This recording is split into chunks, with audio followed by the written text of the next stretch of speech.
Fala galera, tudo bem com vocês? Hoje é dia de falar sobre a Canon EOS C100. Ela é uma câmera de 2012 e ela já saiu de linha. Então, para quem que é essa câmera? Por que eu uso ela? Vamos falar um pouquinho mais sobre ela e como é usar ela hoje em 2020. Como eu disse, é uma câmera de 2012, então algumas especificações estão um pouco ultrapassadas, vamos dizer assim.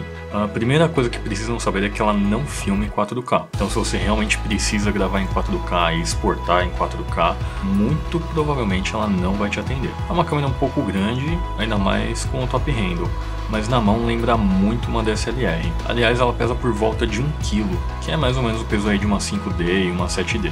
O tamanho dela meio que inviabiliza usar ela em gimbals menores e mais baratos. O fato dela ser um pouquinho maior também é bacana porque a ergonomia dela é muito legal. Ela não filma em 120 frames e mesmo em 60 não é tão bacana assim. Então por que eu uso essa câmera? A princípio eu peguei ela porque eu precisava de uma câmera que gravasse continuamente para alguns eventos que precisavam ser captados na íntegra. Como eu não precisava de 4K, a C100 seria mais do que perfeita. No começo eu achei que seria bem difícil de operar essa câmera, afinal ela tem vários botões, os menus são totalmente diferentes do que eu estava acostumado. Na real não levou nem 30 minutos para entender como é que a câmera funciona e deu para perceber que aquele monte de botões ali do lado nada mais são do que os comandos que você mais vai usar quando você estiver filmando. Depois de um tempo eu passei a usar ela como uma segunda câmera em alguns eventos. Para alguns trabalhos ela acabou virando a câmera principal e também é a câmera que eu uso para filmar boa parte dos vídeos aqui do YouTube. Como eu disse, ela tem especificações bem fracas agora em 2020, mas vamos ver isso aí com um pouquinho mais de calma, afinal especificações técnicas não são tudo. Para mim, uma das coisas mais legais da C100 são os arquivos ridiculamente leves. Ela aceita praticamente qualquer cartão SD e para vocês terem uma ideia, com um cartão de 16 GB eu consigo gravar mais ou menos uns 90 minutos. E a bateria dela dura entre 150 a 180 minutos.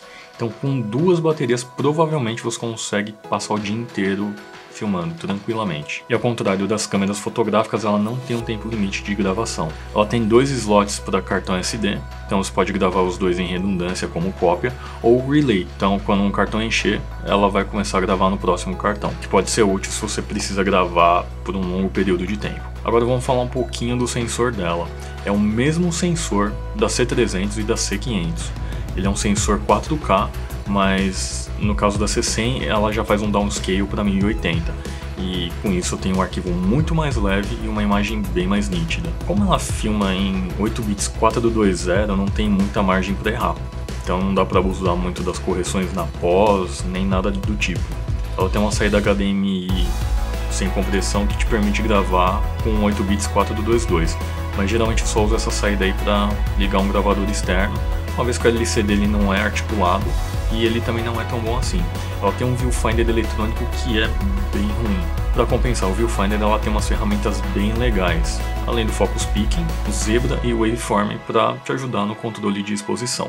Ela tem um perfil C-Log para você gravar com alcance dinâmico um pouco maior, mas as cores e o alcance dinâmico no perfil standard para mim já são bem legais. Ela já tem NDs internos, que permite você filmar com uma menor profundidade de campo, né? Você consegue abrir mais a abertura da sua lente sem ter que mexer na velocidade do obturador. Esses NDs eles são bem úteis quando você está usando também uma ultra grande angular, porque se você colocar um filtro ND variável na frente dessa ultra grande angular, você vai ter vários probleminhas aí.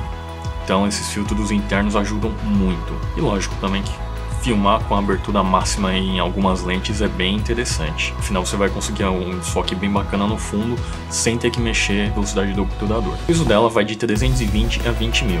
O ISO base dela é 850 e eu vou considerar usável aí até um ISO 8000. Se você juntar ela com uma 50mm 1.2, ela vira um monstro para baixar a luz, é incrível. E uma coisa que eu esqueci de falar, ela tem um sensor Super 35 de 13.8 por 24.6mm. Ela usa a baioneta EF e ela aceita também as lentes EFS. Essas lentes EFS cropadas aí já cobrem esse sensor Super 35. E como eu disse, ela usa o mount EF, então você pode usar aquelas lentes bacanas da série L. E ela teve também uma atualização que ela tem o autofoco, embora seja somente na área central do sensor. É um autofoco um pouco mais lento, mas ele é mais cinematográfico, vamos dizer assim. É um dual pixel autofocus aí de logo do começo, aí vamos dizer assim, da primeira geração, então ele é bem mais lento, mas ele é até que bem preciso. Outra coisa bem legal dela é a parte de áudio. Ela já tem duas entradas XLR com amplificadores muito bons. As entradas XLR já ficam ali no top handle, então se você precisar delas, você vai precisar usar o top handle. A vantagem de você já ter essas entradas XLR é que elas já são uma entrada mais profissional, e se você precisar, você já pode gravar o áudio diretamente na câmera, sem a necessidade de sincronizar na pós. Resumindo tudo isso, usar ela hoje em dia é mais do que viável se você não precisar de 4K. E mesmo se você precisar, você pode fazer o upscale dela, se essa daí for uma alternativa possível. A qualidade de imagem dela é muito boa, tanto cores, quanto alcance dinâmico, quanto nitidez, mesmo ela gravando em 8 bits 420. Lógico que hoje nós temos câmeras melhores, e realmente não sei se eu indicaria ela, começando pelo fato de que ela já saiu de linha, então você só consegue achar ela usada. Além disso, TVs 4K já são bem comuns hoje e já começam a aparecer algumas coisas aí com resoluções ainda maiores. Como eu disse, resolução não é tudo, vai depender muito do que você vai filmar com ela. Bom, eu sempre que possível evito filmar em 4K, a menos que realmente seja necessário e o projeto exija que eu capte tudo em 4K, normalmente 1080 é mais do que suficiente. Ainda mais se a gente estiver falando de mídias sociais e YouTube.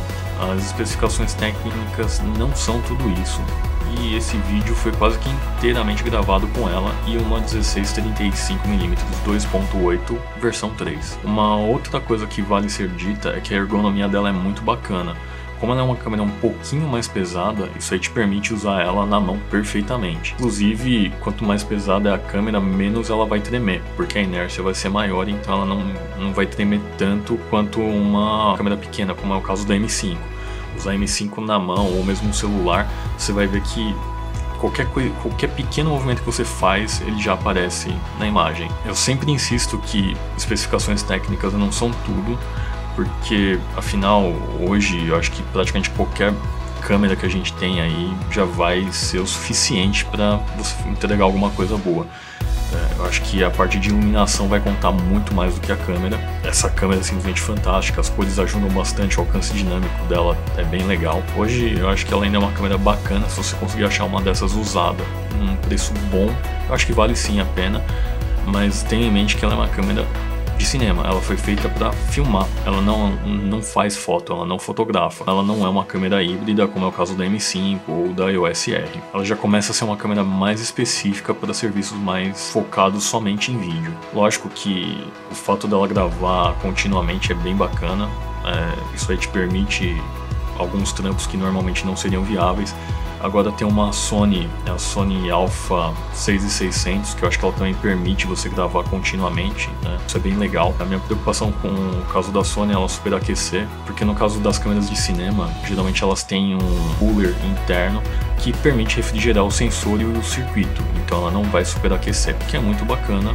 Eu acho que é um recurso aí de segurança para você garantir que a câmera vai funcionar muito bem. A C100 Mark I eu acho que ela não é totalmente selada, então eu não recomendo você colocar lá na chuva ou um monte de poeira. O pessoal da Ponto 25 usa várias câmeras de cinema no Rally dos Sertões. Eu acho que eles são os caras certos para falar o que essas câmeras de cinema aguentam. Para ser bem sincero, eu não pensava que essas câmeras de cinema elas eram tão resistentes. Eu pensava que elas eram bem mais frágeis e, bom, eu já imaginava que elas tivessem uma qualidade de imagem muito boa, mas eu não pensava que elas eram tão resistentes. Mas depois deu pra perceber aí que os equipamentos que são feitos para cinema, eles são sim mais caros, mas eles também te dão mais confiança. Eles são equipamentos bem mais resistentes e você vê que eles são feitos para durar. Afinal, a gente tá falando de uma câmera de 2012 e ela já tem praticamente aí 8 anos aí, e ela funciona perfeitamente, tem uma qualidade de imagem muito da hora. E acho que é isso, galera. Espero que vocês realmente tenham gostado desse review aí um pouco mais realista da câmera. Fiquem ligados para os próximos vídeos. A ideia é trazer alguns reviews aí focando mais com o uso real dos equipamentos e não focar tanto na parte técnica, né? Tanto assim nas especificações dela. Se vocês já usaram essa câmera, comenta aqui embaixo, me falam o que vocês acharam, seja da C100 Mark I ou da C100 Mark II, que é essa mais nova. E é isso. Hidratem-se, lavem as mãos, fiquem em casa. Falou!